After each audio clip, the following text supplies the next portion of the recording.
baracira imanza abakinyi. Gusenga ntibabivuga, barabikora.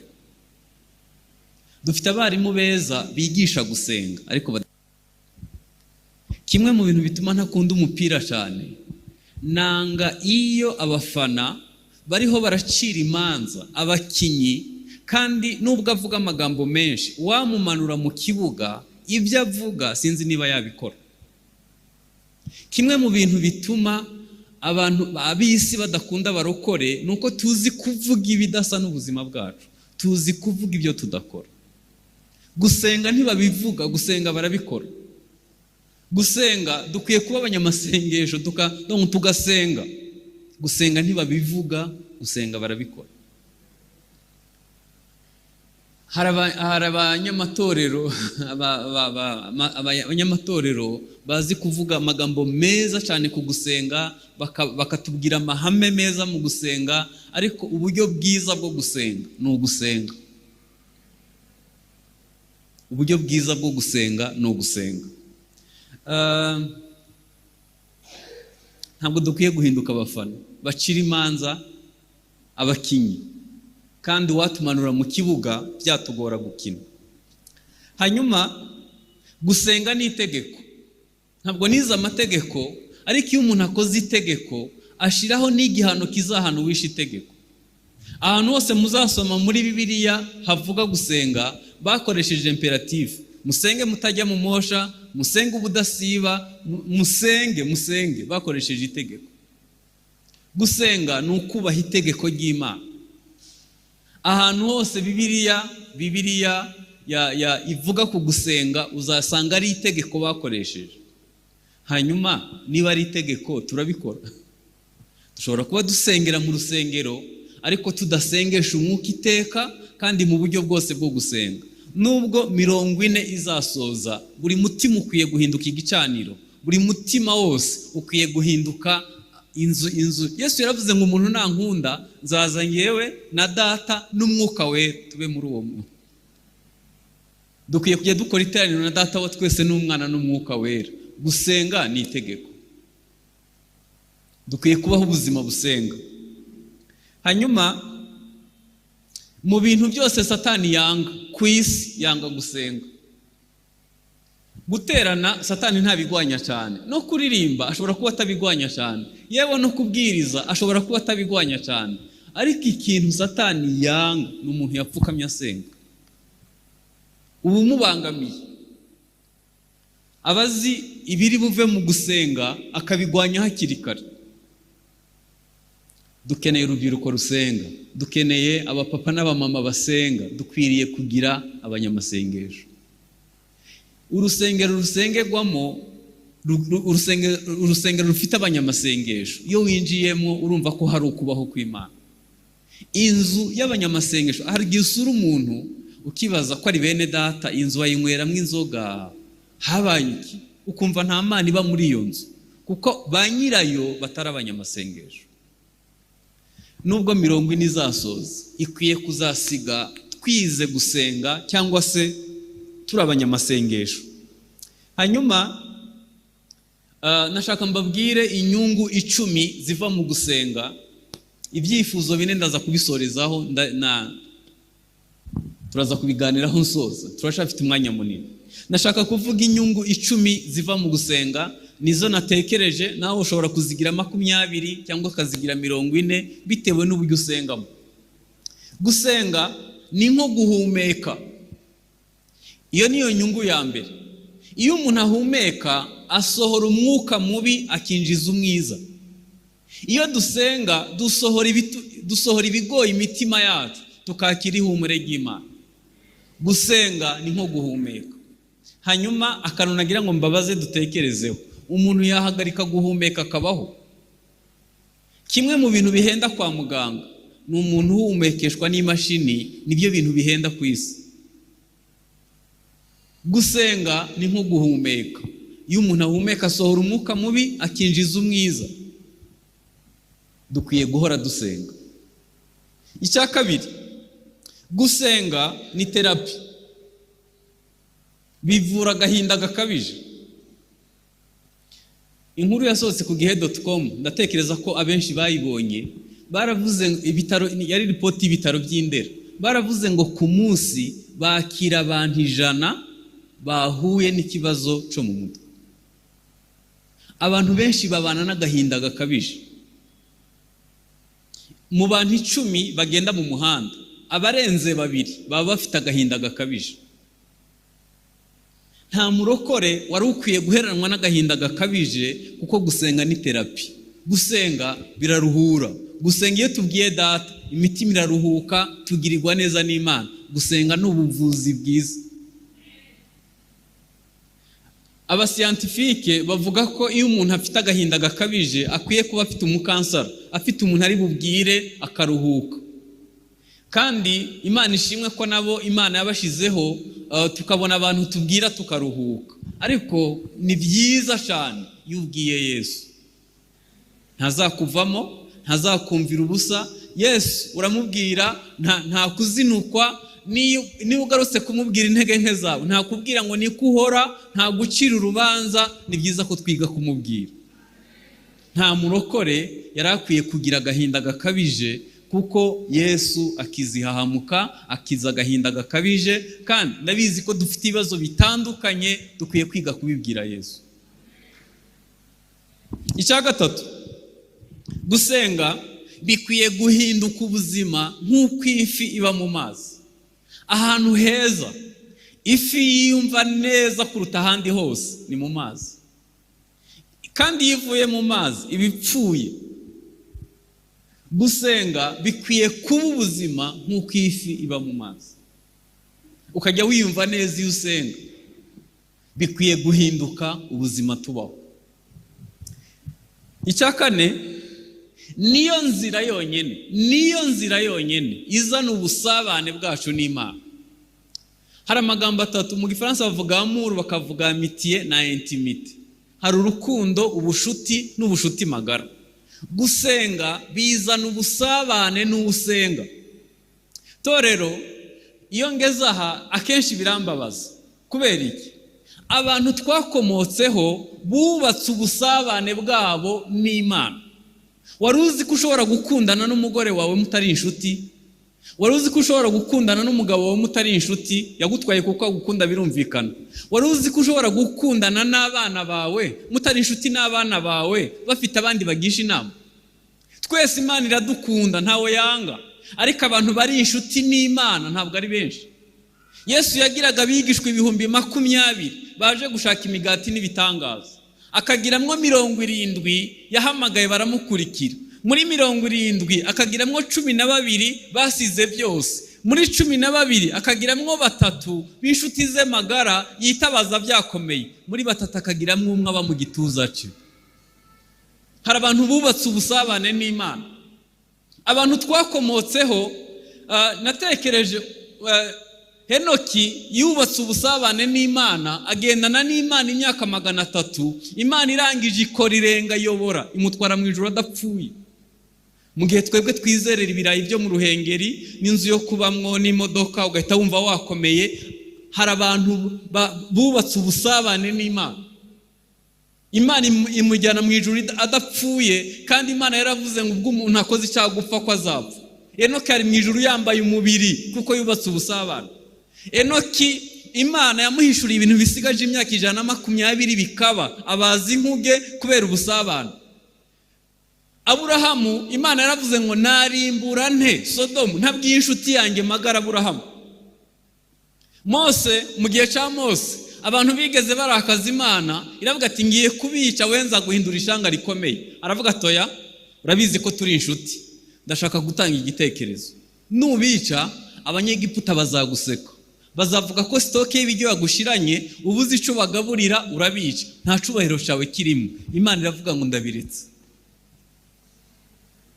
Nta migambi ya Satani dukwiye kuvuguruza, cyangwa se ni iby'Imana yavuze, ibyo yavuze tubizi ko ari ukuri.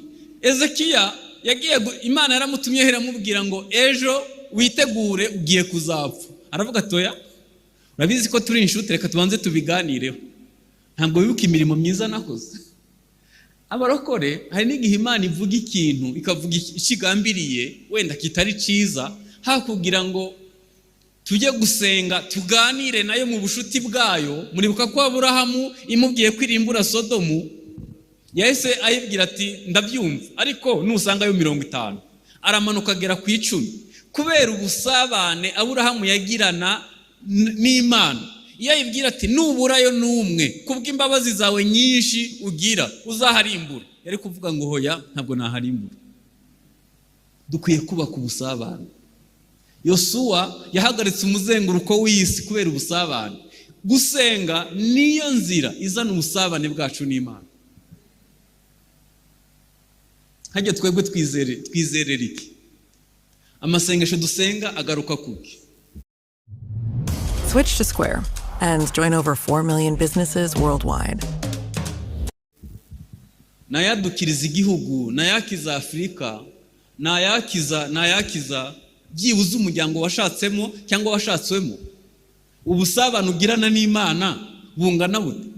Mwari muzi ko iyo wasabanye n'Imana neza uburitabaza ku gitereko cyayo, uburi umunyu w'isi, uburi umudugudu utabasha gutwikirwa, ubufite agaciro gakomeye mu bwami bw'Imana.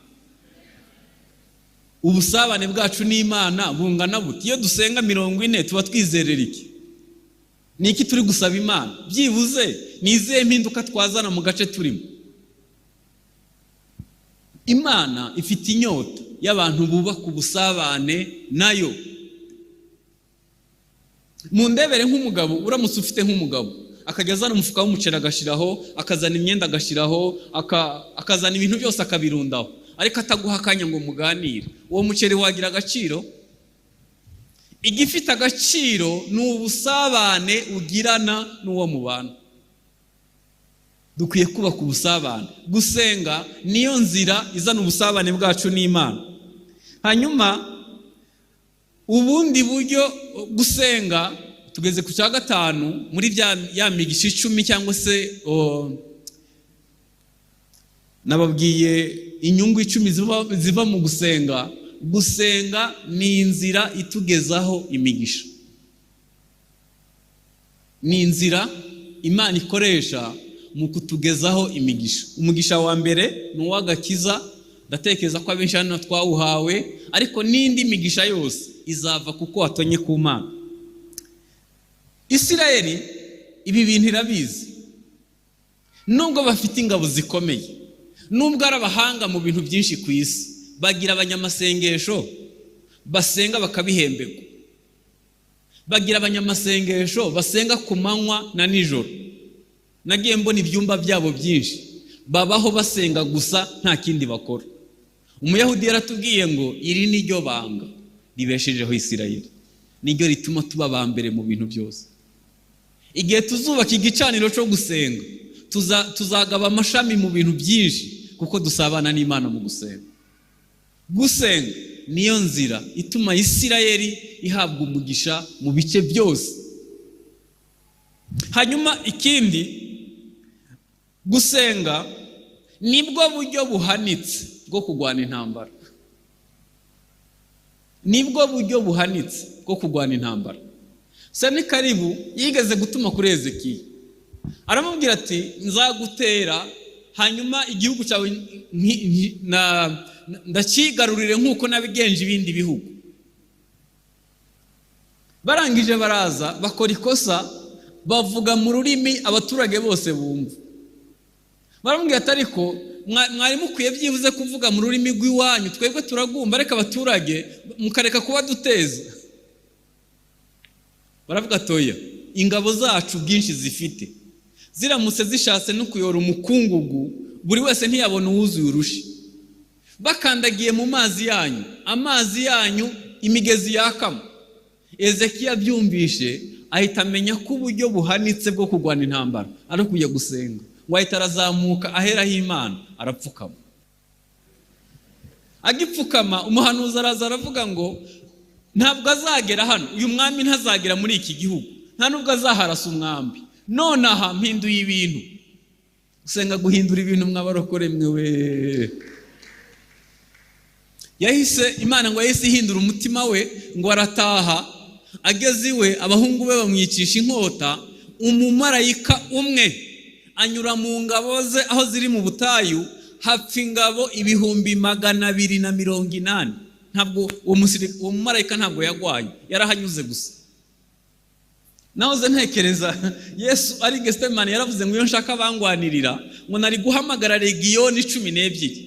Niba marayika umwe unyura ahantu hagapfa ingabo 280, iyo haza legiyoni 12, isi yari kubahora. Uburyo buhanitse bwo kugwana intambara ni ugusenga.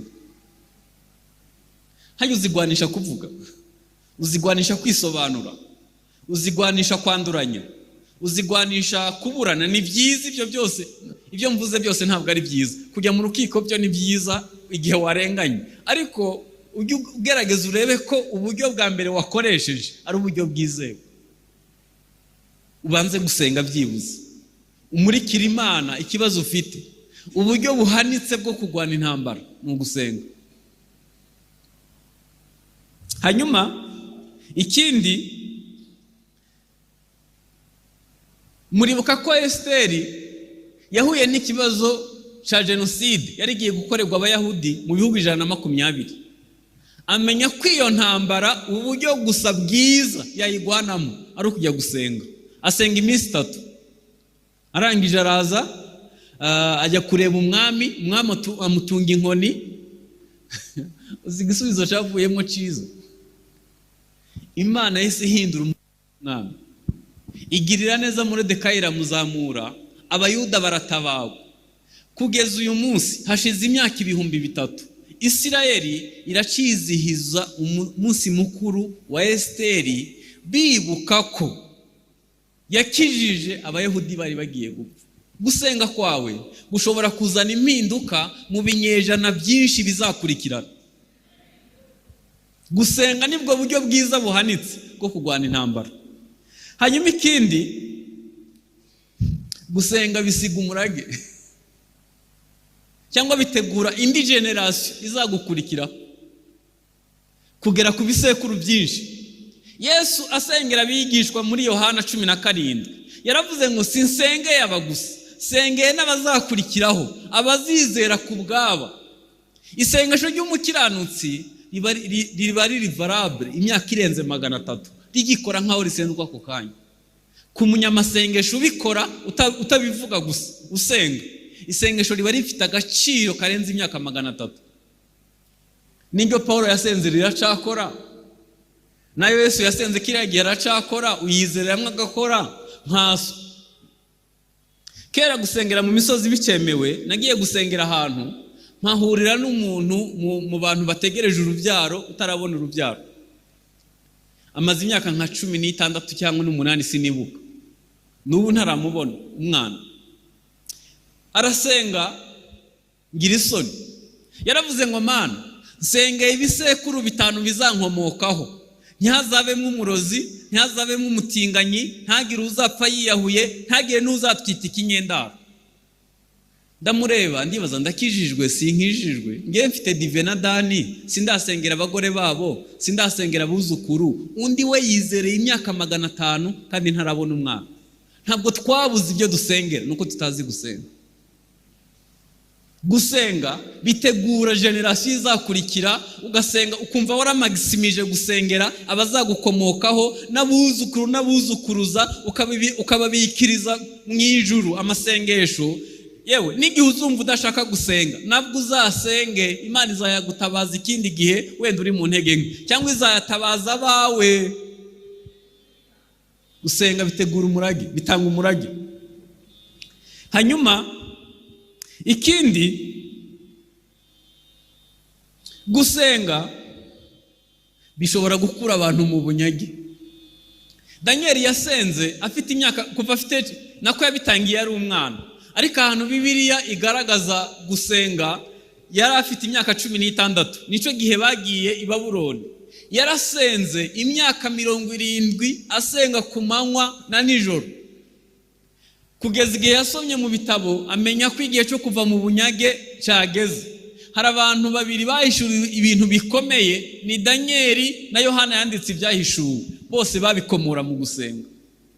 hajya imyaka tumaze dusenga dufite irihe hishuriko? Imyaka tumaze dusenga ni ikihe kintu cyavuye muri uko gusenga twavuga cyakura abantu mu bunyage? Iyo tuvuze ubunyage ubu ntabwo mwabwumva ariko ngewe ndabizi ko ubunyage buhari. Iyo urebye ibigo ngororamuco dufite byuzuyemo abasore bacu bishwe n'urumogi, uhita umenya niba ko turi mu bunyage. Iyo urebye umuvuduko w'isenyuka ry'ingo uhita ubona ubunyage turimo. Iyo urebye ubusinzi abantu bafite, mwabonye ripoti ya Bralirwa mu mezi 3 abanza, twari muri guma mu rugo ya 2 ngira ngo cyangwa ya 3, utubare twari dufunze, ariko Bralirwa yarungutse ku kigero giteye ubwoba. Ukibaza ko utubare dufunze zanywewe n'abandi, zanywereweho. Ikindi, mu Rwanda ko abantu barenze 80% basenga, zanywewe nande? Ntabwo tureba ikibazo dufite. Iyo urebye abakobwa batwara inda zanyijwe uko bangana, iyo mibare ukuntu iteye ubwoba, ntabwo tubona ubunyage dufite. Ni bande bazakemura ibyo bibazo? Nabera bapfukamye. N'abantu bashobora gusengana umwete, bagasenga ubudasiba, nibo bazakemura ibyo bibazo. Ubutinganyi buriho buriyongera ku kigero giteye ubwoba, ntaco bitubwiye. Turasaba Imana ibirayi n'inzu yo kubamwa, ariko nta n'uwaturenganya. Twakuriye muri individualisme, ya yindi wanyu mufite utuyenzi twanyu n'agasekuro kanyu n'imyugariro yanyu n'akunyu kanyu. Ibyo bintu bituma umutima utaguka, bugira umutima ukwigwamo abandi. Niyo usenze usenga ibigaruka kuri wowe.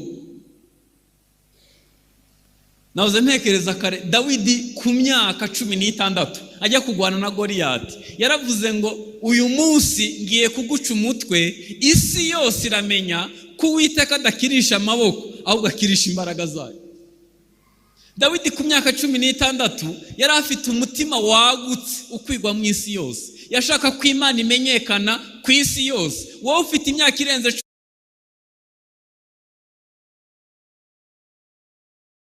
16, Imana ntiramenyekana naho washatse cyangwa aho washatse, ntiramenyekana aho ucururiza, ntiramenyekana mu kazi ukora, yewe n'umukozi wo mu gikoni wawe ntaramenya Imana ku bwawe.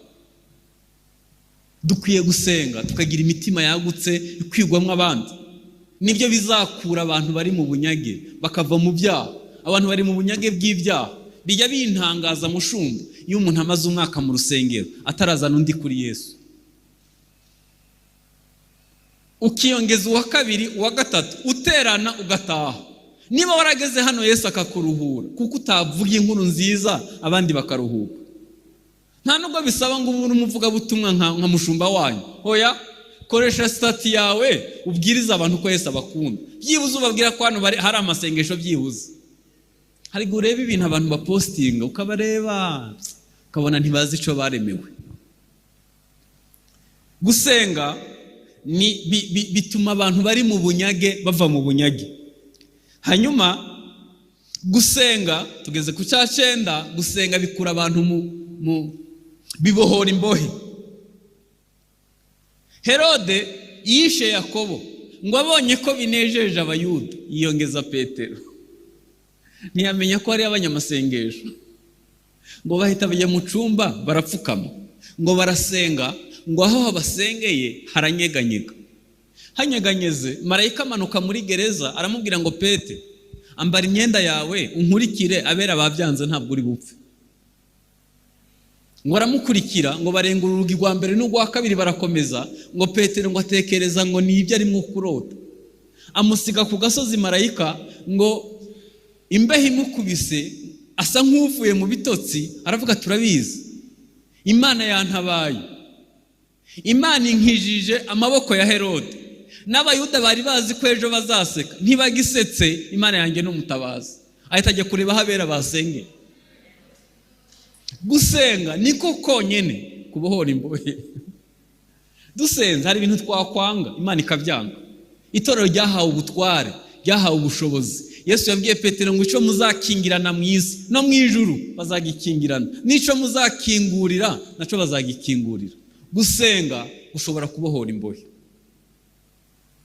Ntabwo navuga imbohe mu buryo butandukanye, abantu benshi babaye imbohe z'ibintu bitandukanye. Herode yatumazeho abantu, ndavuga Herode Satani atwara abantu mu byaha. Dukwiriye abanyamasengesho babasha kubohora imbohe. Hanyuma ikindi, gusenga bizana igikundiro. Gusenga bizana igikundiro.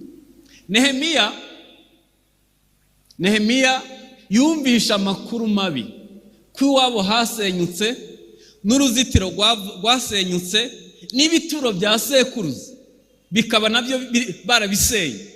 Mwibuke ko kuri Isirayeli uruzitiro rusobanuye umutekano, rusobanuye agaciro, rusobanuye imbaraga, rusobanuye ibintu byinshi kuri bo. Abyumvishe ngo arababara, kandi yari afite akazi keza cyane, yari hafi y'umwami. Asenze umwami ngo aramureba, aramubwira ngo ndabona ubabaye, kandi kubabara kwawe si ubugwayi, mbwira icyabaye. Ubundi byari automatically yagomba guhita apfa. Ngo yanga kubwira umwami kimubabaje, ngo ajya gufata igihe cyo gusenga. Asenze Imana imuha igikundiro imbere y'umwami. Igihe yabwiye umwami kimubabaje, umwami yamusinyiye konje, amuha urupapuro laissez-passer, amuha n'urupapuro azereka abayobozi b'ibiti iwabo ishamba, abayobozi ba leta b'ico gihe bari bahari, bazamuha ibiti azakoresha byose kugeza inyubako irangiye. Gusenga bizana igikundiro. Ubu ntureba, urabizi ko umukobwa mwiza hano utabura umugabo, iyo uzumirwa. Abo wita babi bose bafite igikundiro ku Mana bazarongoga ureba we, ujye wibaza icyo wazize, kugeza igihe uzamenya ko impinduka ziva ku mabi. Ubu urabizi neza kutabura akazi ukurikije umuryango uvukamo. Ushobora kwandika jeroneri, inkweto zigahengama. Umuntu utaragira amanota menshi mu ishuri yapfukamye akagira igikundiro ku Mana, Imana ikamusubiza itaragusubiza. Ibintu iby'abanyamasengesho bizarangira neza. Niba ari umuntu ukwiye kubahwa, ni umunyamasengesho, kuko aratungurana. Ushobora gusanga uyu munsi bitagenda, ejo bikaba bigenda neza cyane. Nariho ndavuga inyungu 10 ziva mu gusenga. Hanyuma Yesu yari umunyamasengesho. Ntangira nababwiye ngo gusenga ntibabivuga, gusenga barabikora. Gusenga barabikora. Urana mu rusengero abantu bakunda gatuti. Hano abantu barahagwanira, barahakunda, kubera ko nyene bituma umuntu wese agaragara. Ariko abanyamasengesho n'abantu batagaragara, kandi nibo babeshejeho isi. Ndibuka rimwe narinda ahantu Nyamagabe cyangwa Rusizi sinibuka, turimo gusenga ahantu, umukecuru ntumva aravuga ngo dusenge, Imana inyeretse impanuka y'indege muri Malaysia. Ndavuga ivangirwa ribaho. Umukecuru ntaragenda mu ndege, ntaragera i Kigali, usibye kwibona ica mu kirere, na Malaysia ntaza hwiba. Aravuga ngo dusengere impanuka y'indege muri Malaysia. Turasenga nyine, ariko numva bitamfasheho cyane, ndataha. Nimugoroba ndebye mu makuru, umunyamakuru aravuga ngo habaye impanuka muri Malaysia. Iyo mpanuka ikintu gitangaje, comment y'umunyamakuru yaravuze ngo igitangaje nukuntu impanuka y'indege yari ikomeye, ariko hakaba hapfuyemo umuntu umwe, 70 bose bakarokoka. Amasengesho y'umukecuru Nyamagabe ashobora kuzana impinduka muri Malaysia n'Kigali atahazi. Ubundi kugira ngo tunywe amazi haba amatiyo azana amazi mu butaka, impombo, hakabaho n'amarobine tuvomaho. Buri igifite agaciro ni ikihe? Desire yahagaze hanabwiriza ni robine gusa. Abaririmbyi baririmba hano n'amarobine tuvomaho, ariko hari amatiyo atazigera agaragara. Ayo matiyo niyo atugezaho amazi. Mu ndebere rero nk'amatiyo yigaragambije akavuga atari ko aho twabereye mu butaka nta uduha icubahiro, nta utureba, ariko turashaka kujya hejuru. Uwo munsi twanywa amazi. Gusenga ni umurimo nta uzakubwira ngo wakoze, ariko Imana usenga irabizi ko urimo gukora ari wowe ubeshejeho itorero, ubeshejeho igihugu. Impamvu hataba impanuka nyinshi mu muhanda, yego dufite polisi ikora neza pe, iragerageza ku rwego mpuzamahanga, ariko hari abarera barara bamanitse amaboko batagira imodoka, basengera imihanda ngo itungane, impanuka zigabanuke. Hari abantu atakindi bashinzwe, barara basenga kugira ngo abantu ubugome bubavemo, igihugu kimere neza, bigafatanya n'ubuyobozi bwiza bw'igihugu dufite, yego, ariko hari abera basenga. Dukwiye gukora ico dushinzwe gukora, ni ugusenga. Itorero nico ryabereyeho, ribereyeho gusenga. Yesu yasenga kubera impamvu ebyiri. Ntaravuga izo mpamvu ebyiri, ndagira ngo mbanze mbabwire ko Yesu yaravutse, yego, abaho imyaka 30, atangira umurimo, ariko umunsi yaragiye kubatiza, umunsi yabatizwa, nibwo Imana yamumuritse ku mugaragaro. Ijwi ryavugiye mu ijuru, murabizi ko umwuka yamujeho ku bitugu afite ishusho y'inuma. Hanyuma ijwi rivugira mu ijuru, yavuga ngo uyu ni wo mwana wanjye nkunda, nkamwishimira, nimumukurikire. Imana imumurika ku mugaragaro, ahita ajya gusenga iminsi 40. Mu minsi 40 bamuhaye kalendiriye azakoreraho mu myaka 3. Yesu yasenga hagati y'amasaha 3 n'8 buri mu rukerera. Yasenga kubera impamvu ebyiri. Impamvu ya mbere, yajyaga gusinyisha, kuvivuza niba ibyo yakoze ubushize byari ubushake bw'Imana. Ushobora kuvunika udakora ubushake bw'Imana, ushobora gukora imirimo myinshi. Marita yaravunitse yakira Yesu, Mariya we yicara ku birenge. Hanyuma igihe Marita yamuzaho yarakaye, yenda amasaha agiye, Yesu yaramubwiye ngo Marita, Marita, wivunye, wigoye, waruhijwe n'ubusa. Uyu we yahisemo umugabane atazakwa. Mwibuke ko Yesu yari hafi kubamba. Hari igihe tuvunika tugafata ibintu byose, ntabwo waremewe gukora ibintu byose. Waremewe gukora iby'ingenzi mu bwami bw'Imana, waremewe gukora ibikwiriye mu bwami bw'Imana. Hari igihe tuvunika tugakora byinshi byose tutashobora kubirangiza, tugahorana agahinda gakabije, tugahora twanduranya, ntibigenda, ntibanyitaho, ntibambona, kuko batazi ko mvunika. Ibyo ukora nibyo bikwiriye mu bwami bw'Imana? Yego, ibyo ukora ni byiza, ariko nanone ukwiye kubikora wabisengeye.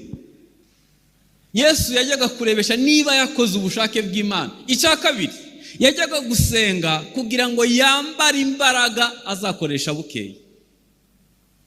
Hari igihe akenshi dutanga siyansi, tugatanga amahame. Abakansara bize psychologie clinique bisanzwe, n'abantu bazi kukubwira amahame ukuntu wakubaka urugo, kandi abenshi baratandukanye. N'abantu bakubwira amahame meza, akakubwira ukuntu itaba ari ribi, yagera hirya agahita afima, kandi yakubwiye ukuntu itabiri itera igituntu. Beneda, ibi tuvuga ntabwo ari amahame, ni imbaraga zikiza. Ni imbaraga zikiza, si igipindi dutera abantu ngo bamare kabiri. Ibi bintu biri mu imbaraga zikiza. Ubigize ubuzima bwawe bwahinduka. Uzabona umusaruro uva mu gusenga igihe cyose. Natangajwe n'ukuntu kariya karere iyo gakonje kaba munsi ya 0, iyo hashushe harenza dogere 50. Yesu nta joro na rimwe yigeze asiba gusenga. Yesu ntiyabivugaga, yarabikoraga. N'igihe yigisha bigishwa gusenga, yari gusenga. Hajya wowe imbaraga ukoresha uzikuraye? Imbaraga ukoresha uzikuraye? Mundebere nka tanka. Hano hacometseho ibintu byinshi. Harimo abana, hari akazi, hari. Hanyuma aho winjirizaho ntubafitiye umwanya kwinjiza no gusoma ijambo ry'Imana, gusenga, ubusabane n'Imana. Ntubifitiye umwanya. Kandi bikonsoma hano byo ntibigabanuka. Uzagumya wera imbuto, uzagumya ujere urugo rwawe, uzagumya ukora bya bindi byose. None abize kontabilite, iyo umuntu asohora ibiruta ibyo yinjiza ababikurahe? Audite ije yayikira, usohora ibiruta ibyo winjiza uba wiba. none abana ubaha imbaraga ukuye, urugo rwawe rwubakira mu bwenge cyangwa ku mahame y'ubwami bw'Imana, ko nabwo bwubakwa mu bice bitatu: umwuka, ubugingo n'umubiri. Iyo uririmba, iyo ubwiriza, utanga ibyo ukuye. Utanga ubugingo wakuye ku Mana mu gusenga, cyangwa se utanga amahame gusa? Reka nkubwire inkuru itanejeje, ibitaragukijije nta wundi muntu byakiza. Impamvu ibyo tuvuga ibyinshi bidahindura abo tubibwira, nuko natwe bitaduhinduye. Turamutse dutanze ibikwiriye mu bwami bw'Imana, abantu bahinduka, kuko natwe twarahindutse. Ibyo dutanga ni ubuzima. Yesu ntiyatanga teori, yatanga ubuzima. Yohana 10:10 haravuga ngo Satani azanywe no kwiba, kwica no kurimbura, ariko we atanga ubugingo kandi bwinshi.